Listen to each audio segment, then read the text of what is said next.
Previously on Crash Bandicoot Warped! And we're just gonna do this.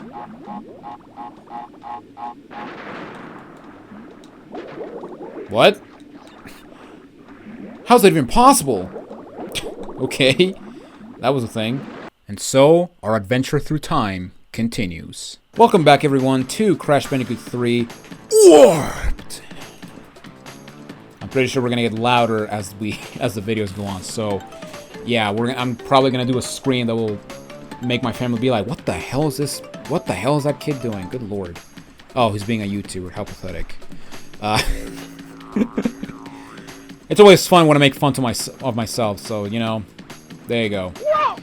Anyway, in the last episode, we started the third area of the Time Twister, and we got ourselves 2 of the 5 color gems, although I don't think they're going to showcase it here, because we got crystals, we got powers, and I think then we got gems. Oh yeah, we got gems. So yeah, we can see 5, and yeah, we basically got the same amount as in Crash 2, which means, again, rest in peace, Orange Gem. You were in 1 game and 1 game only. But yeah, in this episode, now that we got the Orange Gem at the end of the last video, we are going to get the remaining clear gems from the second area of the Time Twister. And I say, you know, clear gems because in the second area we also have the yellow gem. But unfortunately, we cannot get it until we are done with, until we gather some time trial relics. So yeah, with that said, let's just go ahead and tackle this level again. And yeah, basically, we're just gonna do this level again, even though I already did. So you're just gonna have to sit with me and watch me redo this entire level, including the bonus area. And also, this is, as well, our first level. Actually, yeah, this is our first level. Yeah, this without counting Deep Trouble, this is the first 3D normal platforming level, I guess, where we have to backtrack because, yay, backtracking, joy. All right, so let's just speed run through this. And have TNT prematurely explode, okay. And we're done. So yeah, we're basically just gonna speed run through. We're gonna do a basic speed run of this level, essentially.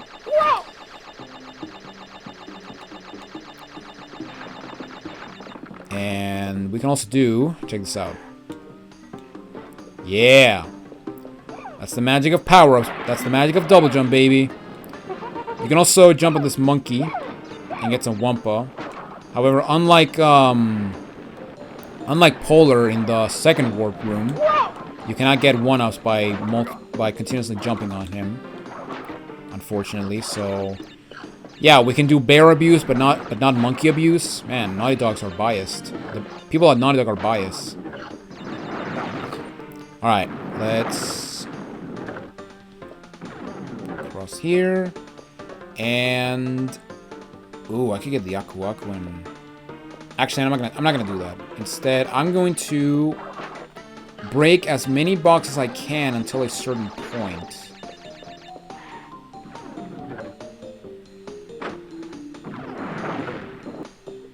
Maybe this point actually. No, up to this point. Yeah, I'm gonna do it up to this point. Because yeah, we gotta time ourselves with the thing, and I don't think the double jump will actually make us reach there, unless we're incredibly lucky. Alright, let's slide and double jump. And then that's pretty much it of the that's it of the first backtracking portion, I guess. But now let's become invincible and go through the go through the purple gym path.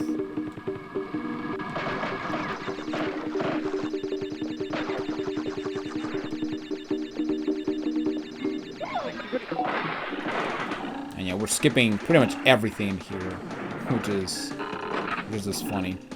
Now this button will open the door, this gate right here, and we can just use it to get to the end.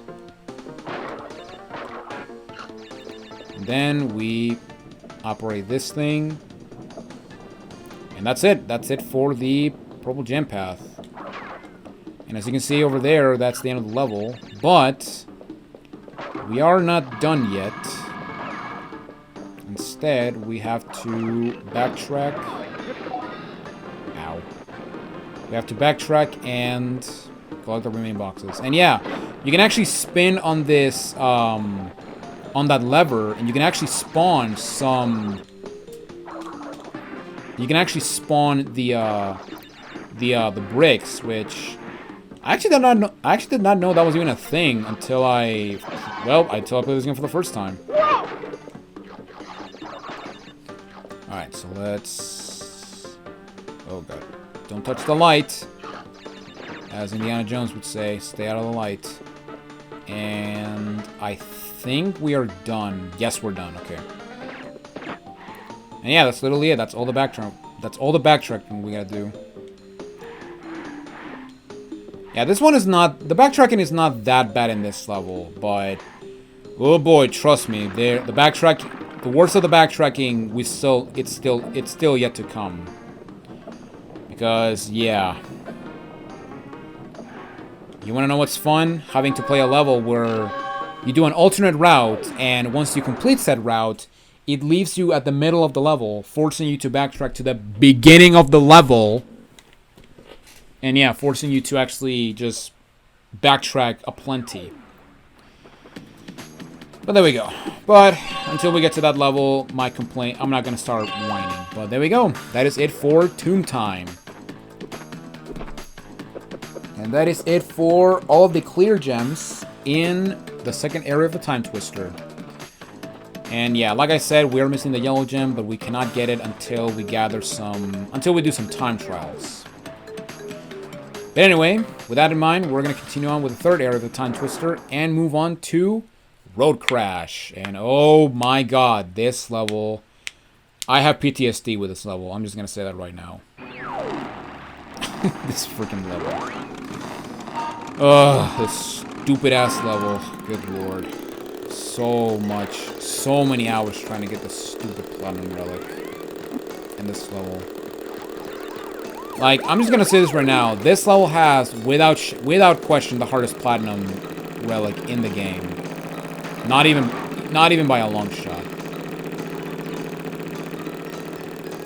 Now, this level does have a bit of an Easter egg, or a bit of a secret. Now, you may notice that sign with an alien face on it. Yeah, you might want to remember that's a thing, because yeah, we're gonna inspect that later. For now, we are on a race, so yeah, we're just gonna carry on. And yeah, basically, we gotta do the exact same thing as last time, except this time we're at nighttime. Which kind of like, you know, the first one was like in the middle of the day.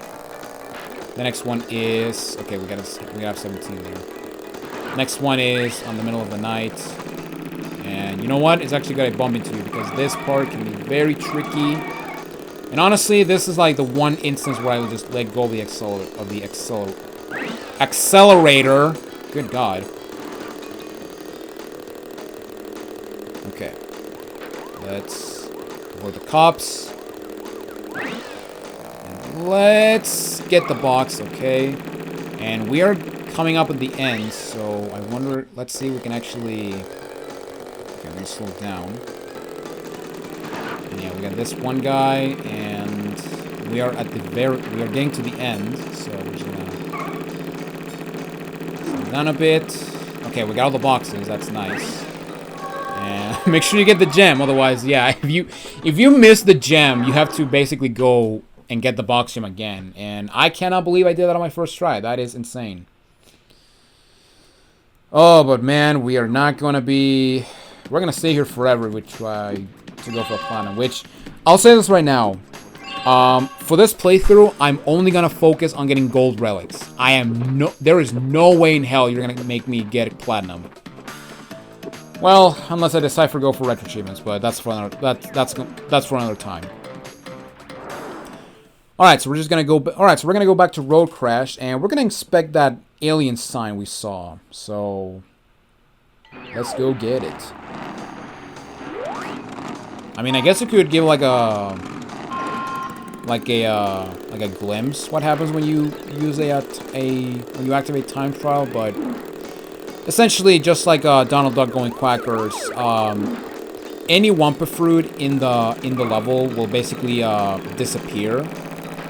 Also, boxes will contain nothing, and if you have an Aku-Aku, you will lose it immediately. So, yeah, that's basically like stuff that happens. There's also something else that happens, but we will get into later.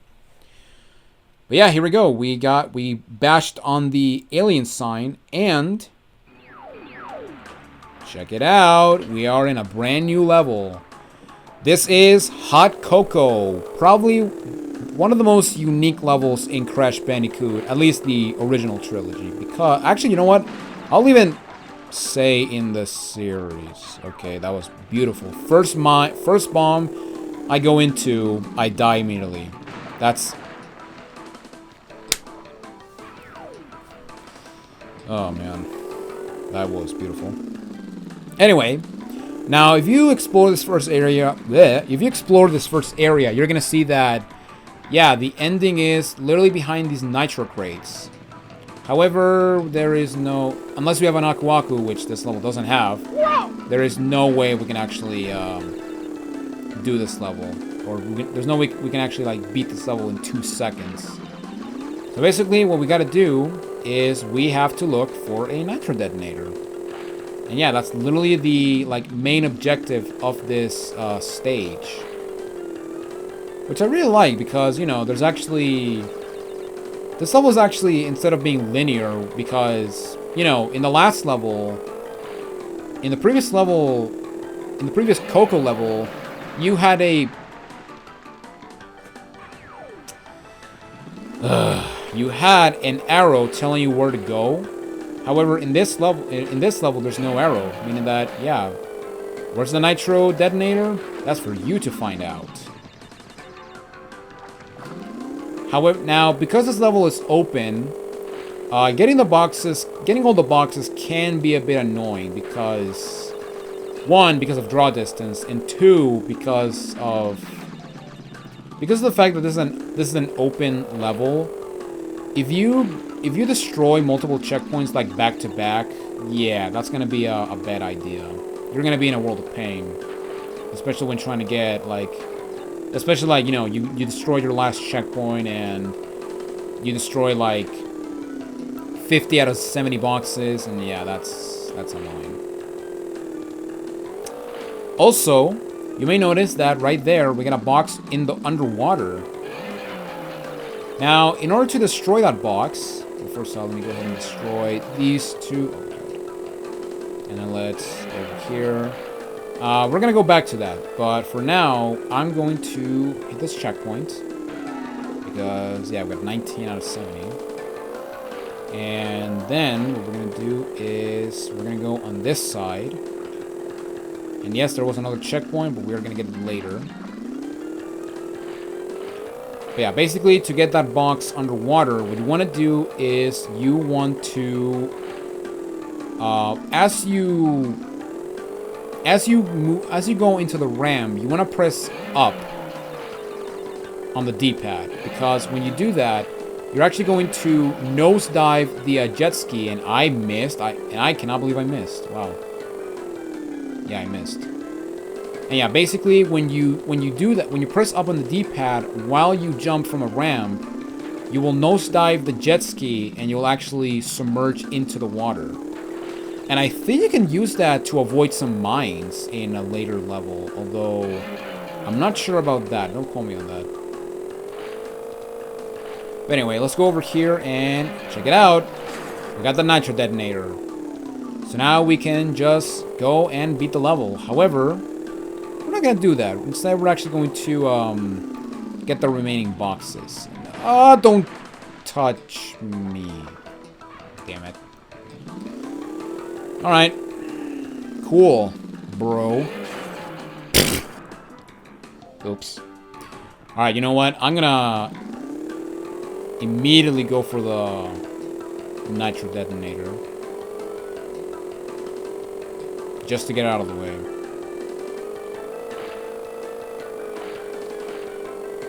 But yeah, basically, getting to the nitro detonator is the easy part of the level.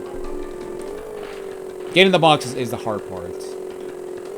Although that being said, getting the platinum relic in this game is actually, you know what? It's not that bad.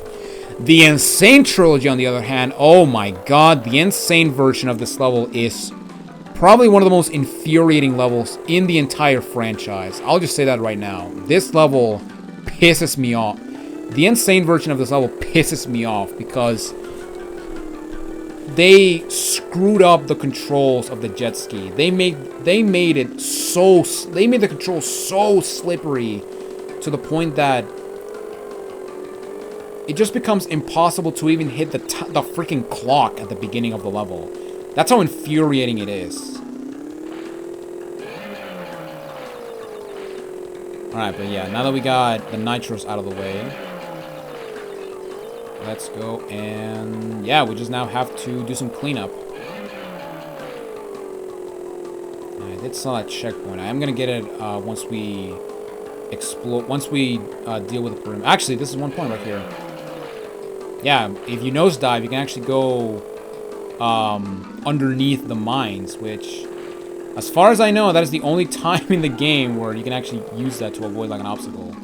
I mean, I guess you could use it on other stuff if you're feeling ballsy, but yeah, that's basically like the one instance when it comes to using a nosedive to avoid like death, which is clearly something I don't know how to do when it comes to just driving into the mine. But you know, or I guess well, there are more bombs than mines. I mean, they have the little fuse.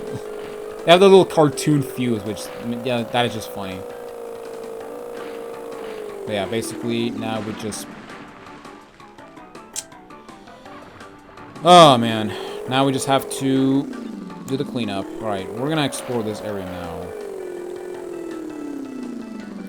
Which, you know, I gotta say right now, I actually wish that the jet ski levels, well, one, had a controllable camera, because good lord, what the hell is this?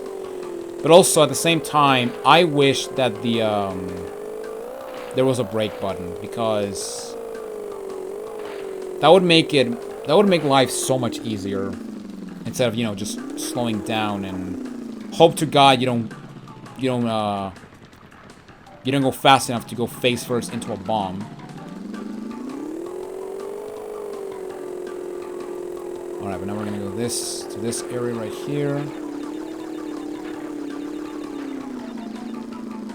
Alright, how's our count? 59, so we got 11 more. Okay. And the remaining boxes are around here-ish. Alright, let me get this last... I believe this is the last checkpoint, yeah. I think there's, I want to say 4 checkpoints in the level. I actually don't remember, but yeah, basically you have to you gotta multitask when you basically gotta save your checkpoints for specific areas, or once you do like specific like accomplishments, you know, like, you know, you get a certain amount of boxes, then okay, now's the right time to use the checkpoint. It's kind of similar to Tomb Raider 1's St. Francis Folly in the PS1, because of the fact that, you know, you got limited saves on the PlayStation 1 version of Tomb Raider. You wanna be like, okay, when do I want to save in this large vertical area in St. Francis Folly, which I actually really like when they do that. Then again, I love a lot of things about Tomb Raider, which, yeah, that is definitely a franchise I will tackle on this channel. In fact, I actually have something special for Tomb Raider when we get to it, but we're gonna have to wait and see. Okay, so I'm missing 2 boxes, and this is where we begin the search, you know? the quest for boxes.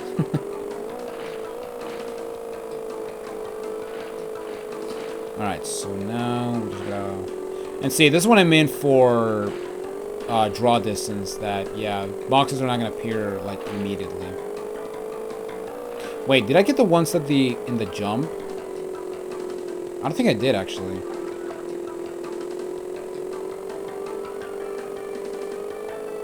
I don't think, no, I didn't. Okay, nice. Oh, yeah, because I died, and then, yeah, I said, you know what, screw this, and we're gonna do it later. And here is later. And there we go. We are done with this level. Also, 20 minutes, my god. But we are missing one more stage in the third area of the time twister. And yeah, after that we have the boss. Alright. So let's do the final stage, which is double header. And this is our final medieval stage. Well, you've crashed a few parties before, but I never expected you to make it this far. If you don't turn back, I will inflict 1,000 years of suffering on you and the entire universe!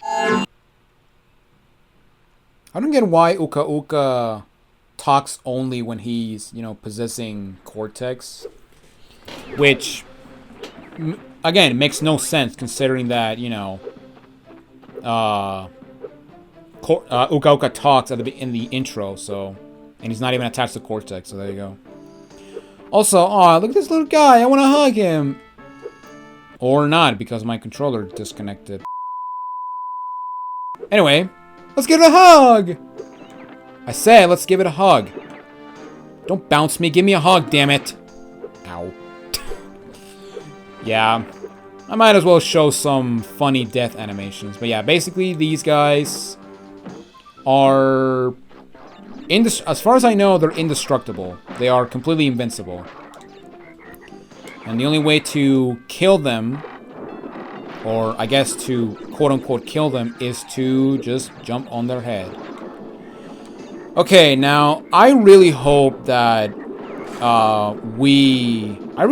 I do not mess up this level, because, oh my god, every time I play this level, I always forget, for some reason, I forget one box at the end. And it's just such a random box that I have no idea how or why I miss it. In fact, I think it's actually one of the boxes right here.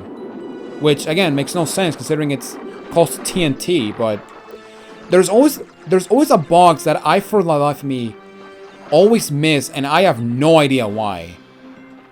In fact, now that I think about it, it might be this question mark one. But again, I don't know because it's a mystery. It's an absolute mystery. And and the funny thing is that it only happens when I play the original game. Not the Insane Trilogy. Although, to be fair, I haven't played the Insane Trilogy in forever, so... Maybe there's that. Maybe there's that. Alright, Frog, get out of the way.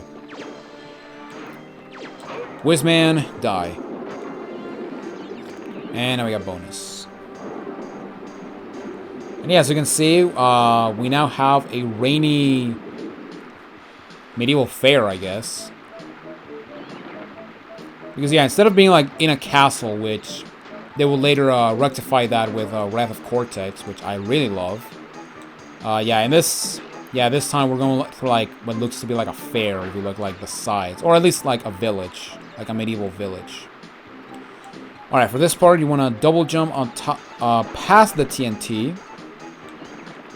To spawn this arrow, or to spawn these boxes on top of this arrow crate. And then we can just destroy everything. You know what? I'm gonna be ballsy. And there we go. 30 out of 30. 91, huh?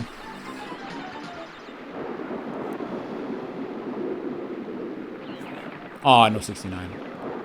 Alright, so we got 20 boxes remaining. And yeah, basically the best way to avoid those two-headed those big guys is to just if they're like on the right of like if they're here and they're swinging just go around them before when they're not swinging I guess in this case the club on the left, which would make it the right club, but you know, in terms of, you know, our perspective is the left. Don't turn me into a frog. All right. And yeah, basically just like this guy, just do this. Yeah, pretty easy to avoid, all things considered. All right, let me jump on you. Please don't miss a box. Thank you. Okay, it didn't happen. Nice. I am happy. I am really happy.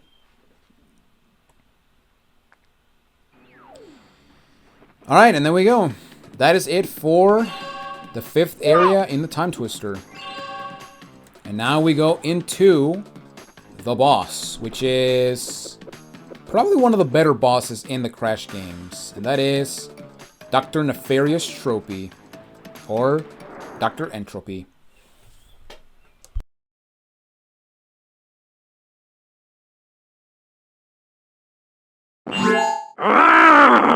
You little vermin are way too stupid to understand what you're getting yourselves into. This time you've done it. Huh, time. Get it? Okay. Alright. So now we got Entropy. Now you're on my time, you little skunk. Give me the crystals. I'm not a skunk, I'm a Bandicoot. Alright, so Entropy, starting things off, he's gonna launch some evil clocks, and then he's gonna start zapping the floor. And then after some time, he will whack his... I forgot the name of that thing, but... It's a thing to measure decibels, but... Yeah, basically, once he whacks it on the ground, he'll create a path... He'll basically create... Oh, jeez. He'll basically create a path to him. For you to get to him. And yeah, basically this is more of a platforming boss, which I actually do prefer over the, you know... Avoid this attack and wait for him to...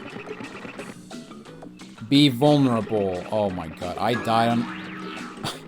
I died on a boss in Crash Bandicoot. Oh my god. Yeah, because I didn't die on a single boss in 1. I died on Engine on purpose.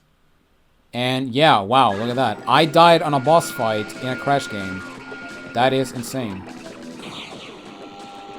Alright, let's try that again. Although I'm almost certain that I will probably die in the 4th boss of this game. Also, try to have like at least a form of attack when you get near to Entropy, because yeah, if you touch him, you will be disintegrated, which that's actually a really badass death animation, which I might show it on purpose. Or, you know, maybe at the end of the project, I will showcase, like, all the death animations we didn't get in this game. Or all the unique ones. At the very least. Because, yeah, this game was, like... This game did introduce a bunch of awesome death animations. Like, for example, if you die to a frog, the frog will kiss you and it will turn on... And he will turn into a prince. Which is pretty funny. Or like I teased back there. My time is up. But yours soon will be too. But if you get hit by a wizard, you'll get turned into a frog, which is pretty funny.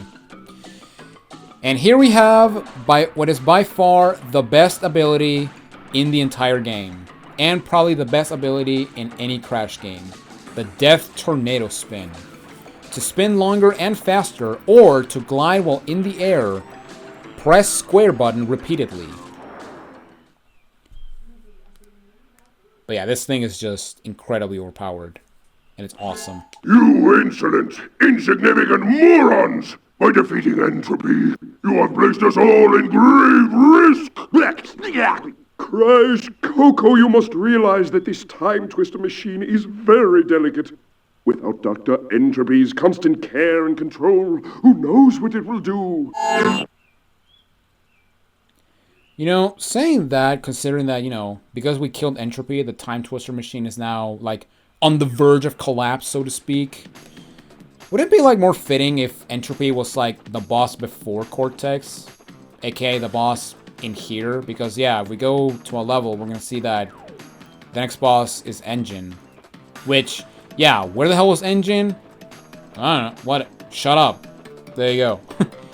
But yeah, basically, the Death Tornado Spin, it will... Well, first off, it actually does increase, like, your normal spin for like a couple seconds. But also, like it said, if you continuously press square, you'll actually do like a super spin. However, that is nothing compared to this. Yeah, you can literally glide. Like, okay, check this out. Okay, and if you want to know how powerful the Death Tornado Spin is with the double jump, check this out.